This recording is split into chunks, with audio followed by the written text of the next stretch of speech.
welcome to Round Robin. I'm your host, Robin McCormick with the City of Hampton.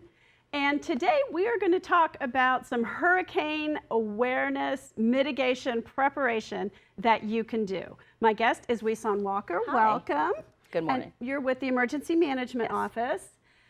And so you spend 12 months out of the year preparing for disasters.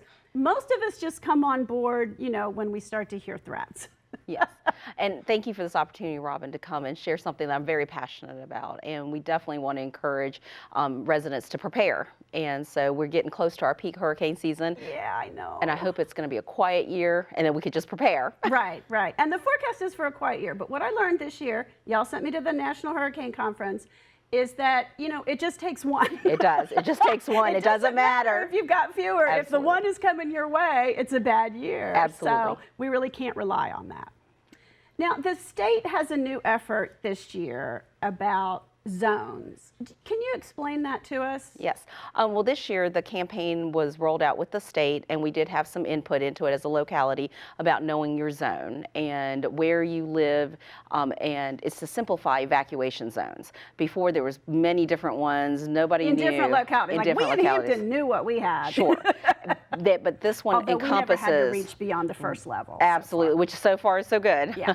And we hope we stay that way. Right. But really encompasses 23 jurisdictions all along from south side to the peninsula, northern neck, middle peninsula, and the Eastern Shore. So this way there are 4 zones, so when there isn't a storm coming, knowing your zone, the state can work with the localities and the media to share information and say, those in Hampton Zone A, please look at evacuating. And then those in Virginia Beach, for example, Zone A and B. So pay close attention to which city and everything. So you've got to know which that zone. When you're watching Right. TV. But it should, because before ours were kind of labeled by what was going to flood during a category. So there was one category, Right, it with was the based storm on surge, that. yes. And this has some different, so first of all, we want to say there are more people in that first zone that's the most likely to be evacuated than there used to be. And people need to go and see where they are. They do, and part of the change is they increased it, and they actually looked more than just the category storm surge 1, 2, 3, 4, and 5. They actually added the storm intensity, wind, and everything else. So the scientists did all this, and the predictability and the forecasting. So we did increase the area. And other kinds of flooding that come with a hurricane from the heavy rains, because in Hampton, it's not just the storm surge, it's all kinds of other things. It's a culmination of things, absolutely. Yeah. So knowing where you live and knowing which zone you're in when they issue the localities, and we will do this in decision with the state, absolutely. Knowing that will help you better prepare. But residents in Hampton, to be honest, a lot of them know they're in a low flooding, low lying area, anything like that. So still, know your area, know your street. The maps are maps, but knowing where you live and how to prepare and continue to do what you've always been doing is the right thing to do. Well, and the other thing I think in some of the increased areas, what you all looked at with the GIS folks was maybe your home didn't flood, but you couldn't get out. Your street might have stayed flooded in a bad situation. And so you really looked at not just the individual homes, but kind of the areas. We looked at the area, and sometimes getting first responders in and out during these types of events. Your home may be fine, but if you have an emergency, may not be able to get to you in a timely manner. So really just, even if you leave and then come back after the storm, then it would be safer. And really with the zone concept right now that the state is promoting is you could be in Zone A, a low-lying area. You may not need to go all the way out of the city, out of the area, and out of the region. You may be able to go into another zone that you may have a neighbor or friend that's higher ground in the city and just kind of wait out the storm. Well, and I think the state, has looked at the feasibility of evacuating the Outer Banks and Hampton roads across I-64. And obviously that's not the only route. There's 58, there's 460, there's other, but it is a logistical nightmare. Even if you make the decision to close the gates and make it all going westbound, it's still really difficult. And so It is. in a, if a Cat 5 is headed for us, we're still going to have to do it. But in a smaller hurricane or one that isn't a direct threat, there are places you could conceivably go that wouldn't flood. You might lose power, you might not have a great time, but you would be safer. Absolutely. And, part of this, knowing your evacuation routes for us, up 664 north, 64 west, you've got 60, 143, just take those routes going up. And the other really is, on a nice day in Hampton roads, it doesn't have to have a storm. Right. Traffic could easily come to a standstill. So knowing multiple evacuation routes or where you're going to go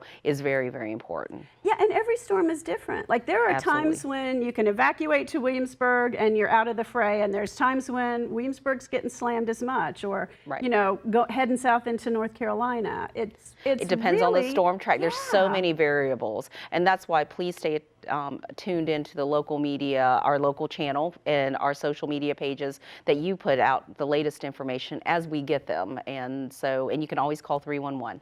So how do we find out what zone we're in? So it's on the website.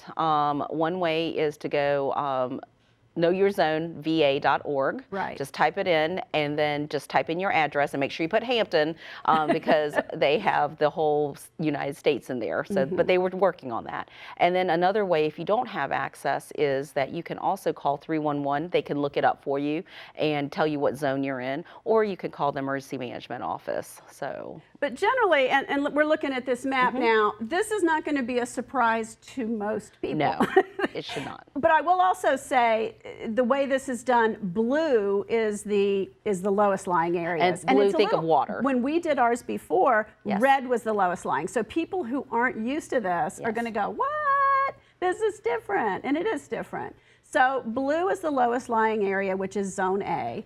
And it is no surprise. It mostly runs along the waterways. Absolutely. There's this area over there that looks like it doesn't have any waterways, but that's some ditch backups and things like that, kind of Briarfield, Bethel, that sort of area. But everything else is really where you expect. It just might go further inland than it used to. Absolutely. And the red, everyone thinks red might be the worst, but in this one with their campaign, red is the highest ground. So if you are looking, generally speaking, at where to go if you're not evacuating the entire area, you want to look at those areas that are in this map in red and say, do I know anybody there? Is there a motel there? Where could I go and not have to be a part of the traffic if it doesn't look like, a severe storm. Absolutely. And you also want to make sure that you include your pets and anything that's important to you when you're doing that planning.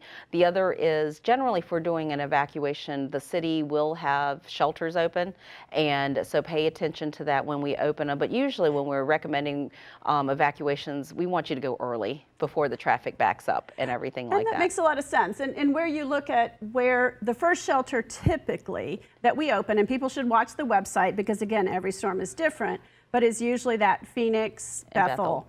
And that's right there in that real pretty red high ground area of Hampton. There's not a lot, but that corridor is really, the place to look and the place where we open shelters, where we've moved the emergency operations center, where we're trying to function. Higher ground, absolutely. But go before the storms come, because as you can see, next to the real high ground is the blue, so the roads flood. There. Yeah, absolutely. So. And if you're ordered to evacuate, go. Don't wait until it floods, because you're right. Emergency responders may not be able to get in there. They're going to be backed up. They're going to take the most critical cases that they can get to first. It is problematic if you wait. Absolutely. And we will also continue to work with the media and everything, but we also have our Everbridge, which is like a reverse 911, which we will send messages out if we do a recommended or mandatory evacuation. We will call those people. It's not a perfect system, but it's perfect science, but pretty close. Yeah, and again, we only have landlines in that system now, and a lot of people don't have landlines anymore. Absolutely. So you have some responsibility to pay attention to what's going on. And please check on your neighbors and folks who may not be dialed in at times during an event. So, Now, the other thing I want to talk about is flood insurance. yes. Because, again, you sent me to this conference, I learned stuff, and a lot, like possibly the majority of people who were flooded in Hurricane Matthew didn't have flood insurance. They weren't required to, or they didn't carry a mortgage, and so even if they were in the low zone, they, risked their chances. Regular homeowners insurance does not cover flooding. Absolutely. Definitely want to encourage people with flood insurance. It is a separate policy from your homeowners, and if you are not required to have one, it's very inexpensive for peace of mind. And because You're not required to because you're not in a the flood lowest zone, right? However, if your mortgage is paid off and you're in a low zone, I would highly recommend that you do. I've seen so many disasters in other parts of the country that folks were told they didn't need it, and that one storm came in and the homeowner's insurance said we will not cover it because water rose in the house. It's how the water gets in the house. If it comes through your roof, you're typically covered. The homeowners, it is. However, if it rises, but you've got to prove it. And so insurances have gotten a lot stricter and tougher. The policies have changed a lot. There's higher deductibles, but it's always worth peace of mind. And so call your insurance agent and look into flood insurance. And really, for me, it's just one less thing that you got to worry about afterwards, rebuilding, because federal assistance, if it is given to homeowners after an event, is very, very little. It is not how much you think. You will not be rebuilt to your standard of living. Well, and let's also note that on the flood insurance policy, there's two different things. First, you cover the structure, but then you could also cover the contents. Yes. And so if you only cover your home and your furniture is damaged, that's not covered unless you make an effort to include it. Absolutely, and you need to ask for that because they actually don't just automatically offer it. Right. Some agents are right on it, they really are. And then shop around, even though it's subsidized by the federal government and FEMA through the National Flood Insurance Program. Sometimes different agents and different companies have the different rates. They might not be huge differences, but they may be a little bit enough for you to decide. Now, Wissam, for people who do live in, I'm going to call it the blue zone. No, I'm going to call it zone A because we're trying to teach people this new terminology. So for people who live in zone A, are there things they can do to mitigate the cost of that flood insurance? Absolutely. There are things that you could do. One is easily, if you don't have flood vents, and a lot of our homes that are older didn't have flood vents when they were initially built, and you could look into putting those in or raising your utilities. What does that mean, raising your utilities? So now we have a new flood ordinance, and you want to get an elevation certificate, and then from there you want to have your utilities like the HVAC system, your pumps, whatever, raised above the base flood, 3 feet above. Elevate on a platform. Because I drive around and some are just right on the ground, and it met code back then, but now if you have any substantial improvement, you've got to bring all that up. And that's it means that if something floods, it's cheaper to fix and restore because you've placed that up above and your insurance should come down just a little bit because it's a less risk because your major utilities are already elevated. And putting in flood vents also allows the water to flow through your house and flow under and out. I was going to say, let's not say through. Let's say under through that crawl space. Yes. Right. But if you're on slab, you gotta. It is what it is. It is, right. And some homes actually, it would lower your insurance rates significantly if you just there are flood vents for your garages and different things, but you need to really do some research. There's a lot of qualified contractors out there that could look at that, and also reach out to your insurance agent to see how much, and they could probably give you an estimate how much. It may be a little bit upfront, but you could get your money back easily in a couple years. Well, and the city has got a revolving loan program that can help homeowners do some of these things. Absolutely. We do have a hazard mitigation loan program that the city has set up in partnership with Old Point and the Redevelopment Housing Authority, so that residents who just need just a little bit of assistance can apply for pretty much a very low interest loan, and up to starting at $2,500. So sometimes putting a whole flood vent system in your house may cost that, but on the back end, if you save $300 or $400 a year, you would have seen the Right. return. You're paying yourself back. In investment in a future, but it's very low. And if you're interested in that, please give me a call in the emergency management office, and we'll put that up on our website, and we can go through that and see if that you would qualify. But there are options. So if you go, oh, it's too expensive, it's or you could do one thing one year and one thing another year and spread it out, too. Absolutely. And the terms are very generous for our residents because our leaders really want folks to be prepared and want them to not suffer what, folks in Katrina, let's mitigate and lessen some of these impacts if we can do it. But it does take time and some planning. But the other thing about flood insurance, so the storm is coming and you want to purchase, you want to purchase flood insurance right away so you're covered. It takes 30 days to go into effect. So do it early because we're about to get into our peak season in September. And like you said, it only takes one. It doesn't matter if they say it's going to be quiet or busy. Some of our most devastating ones that hit the East Coast were quiet years. So, but 30 days. 30 days. So plan now. Yes. Okay. Anything else, Wee-Son, that you want to add before we close? No, I'm good. Thank you for the opportunity to come share this. And again, knowyourzoneva.org or call 311 or look at our webpage and social media pages or emergency management, and we'd be happy to share that information with you. Thank you. Thank you. So don't forget, check your insurance, see if you're covered for floods, see if your contents are covered, and if not, don't wait until a named storm is approaching to make that decision. Go online and see what your zone is, type in your address, or if you don't have access to online or aren't comfortable going online, call 311, they'll look it up for you.